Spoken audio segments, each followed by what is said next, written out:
in bende chaki dhi chwanyi ang'o madwa dhi wuok kae. Manena diera keni kabiro kodi jadola Tanga.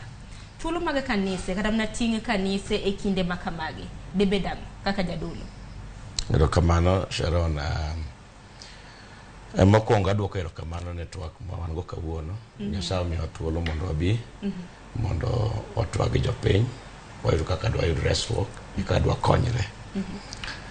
Kaka jatich Nyasaye wa deal gi oganda modhuro gi chandruok mang'eny, especially kaka jotich Nyasaye wan go sigo nikech kuoma ma ji mang'eny ringo gowe.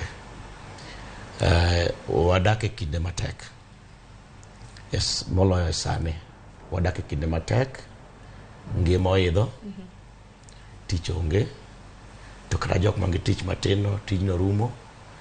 Kwa kawo ranyisi gima dhi nyime sani weche mag ochumi ma Kenya, iyudo ka tax ni malo, employers ok nyal dhi nyime gi chulo jo osara. Iyudo ka ji mang'eny weyo tije. Ma osemiyo ji obedo gi paro mang'eny, kendo iyudo ka gik matimore kata tho mang'eny iwacho mbele kanyo nitie ng'ato nego chiege, ng'ato nego nyithinde. Ipani mondo mi ng'ama dhako mowinjo lit nyuol ogik ne okang' kama onya nego nyithinde, nyiso ni gino gik kode tung' makugi makonya timo onge, to ai monene wange. To nikech paro mang'eny kisome muma mar Ngeche 12 kar 25 wacho ni paro mang'eny miyo chuny ng'ato bedo mohol.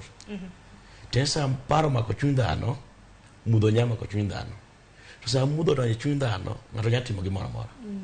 Koro sani wadak e kinde matek ma gima duong' ma nyaka watim kaka joma otelo oganda, nyaka wabed close gi jok motelo negi, we encourage gi mana kaka daktari osewacho. Mano koro ting' mar kanisa. Ting' mar kanisa. Akeni weche makamagi bende uyalo samoro kata mnane